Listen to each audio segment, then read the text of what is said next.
testify. Come up in the spot looking extra fly. For the day I die, I'ma touch the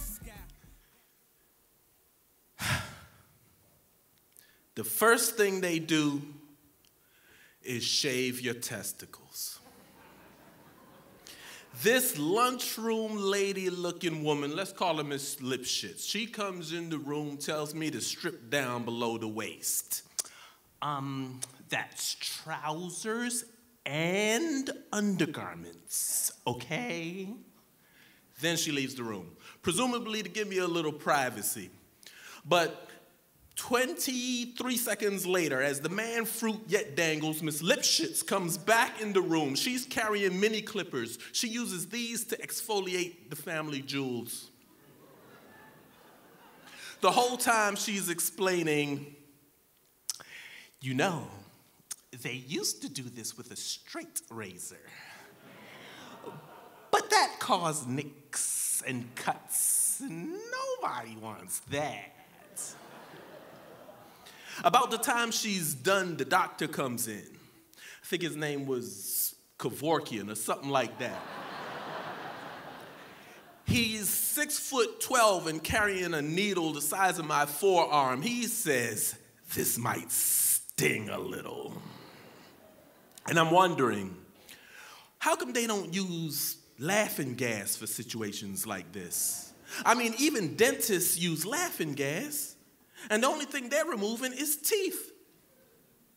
Speaking of laughing, the first time I meet Gail Danley is at a poetry reading. She had just won the National Poetry Slam Championship, and her victory tour took her to the little coffee shop where I thought I was hot stuff. After she finished blowing us all away with her performance, I stroll right up to her and I'm like, "Say, lady, you ever consider putting that on video?" And Gail laughs right in my face. Why she do that? Maybe that's the way she flirts. I don't know. Nobody really knows because nobody really understands women.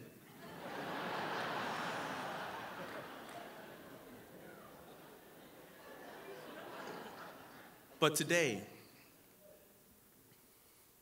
right now is no laughing matter. Today is voluntary male sterilization procedure. And the only laughter I can hear is the demon cackle of the paper on this Chase Lounge clinic thingy below my butt as the Dr. Doom, smashes and crashes, slices and dices and wreaks havoc on my genitalia. But I ain't screaming.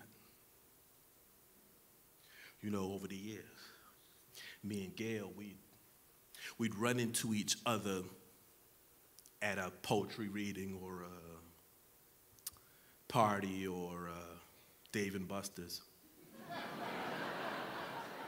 It was here at Dave & Buster's, Gail's with this pretty little princess of a 4-year-old. I challenged the princess to video games because I figured, you know what, I can take a 4-year-old in video games. Gail says to me, "Twain, you've always made me laugh. I need to laugh." And we do. We laugh. We go out. We laugh. We get married. And now my life is perfect. I got this perfect little princess of a daughter. I got this crazy little wife. I got this perfect little life that's full with laughter. For now. But now I got this doctor, Dr. Scissorhands, who's wreaking havoc on my gonads. I want to see how he said gonads.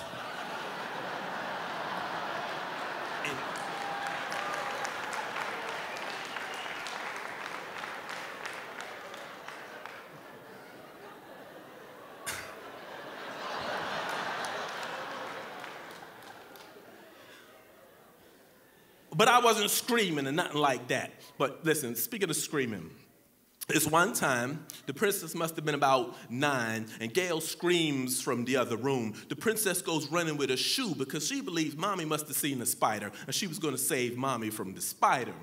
Turns out it was no spider. It was a positive on a pregnancy test. The princess is like, so, mommy, you mean to tell me you and Twain had sex? The following Valentine's Day, Gail is pushing out little Twain 2.0. And you ever think about sperm? Like, does each individual spermatozoa have its own personality? When you're watching your kid be born, your mind starts to do all that crazy madness. Like, what sperm, what egg brought us here to right now, this moment? What combination of ancestors, what did they have to go through to bring us here, where this God, this stardust, this cosmic being is pushing its way into this realm that's crowning at this moment? And I know that it's easy for me to say from this side of the vagina, but I would gladly take all the pain away that my wife is experiencing right now and leave her with simply the joy of childbirth. But I cannot. The best I can do is hold her hand. Like, why she ain't holding my hand right now? Gail is in an entirely different room as the Dr. Doom does his thing on my Bozak.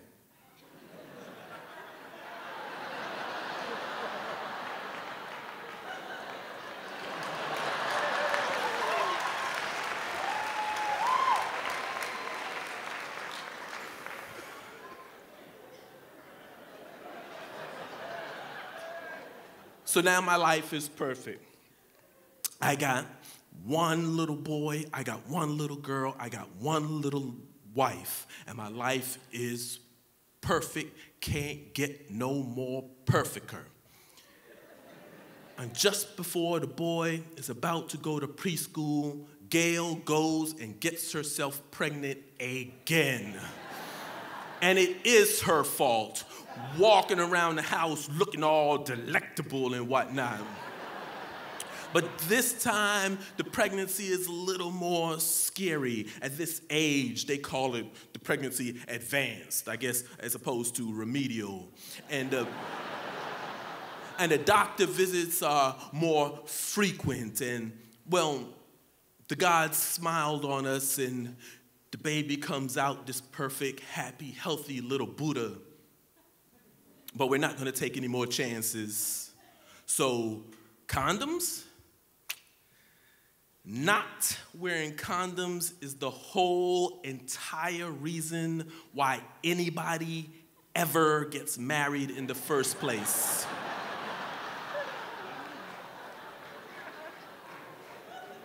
And then there's IUDs.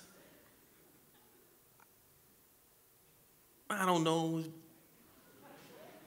That's okay, we try that for a while. But some people, and I may or may not be these people, but some people be knocking them things out position, you know what I'm saying? And anyway, IUDs are meant to be temporary, and this relationship is anything but temporary. One day, Gail says to me, Twain, how do you feel about a vasectomy? And I say, well, I don't know, I ain't ever had one.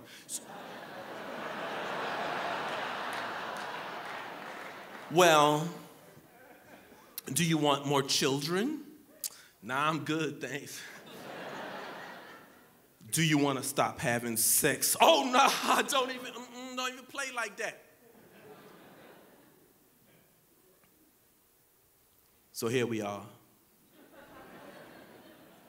I'm laying down the part of me that gives life, because this is what love is to me. Love is not the multicolored winged insects flying in the belly. It's not holding up a boombox outside your girlfriend's house. It's not swimming rivers or climbing mountains. This is love, laying down the part of me that creates life and therefore makes me the most like God. And for my family, for them, I would gladly do it all again. And just as I get that thought, the Dr. Jekyll, looks up from his work and says, Mr. Dooley, are you ready for the second testicle?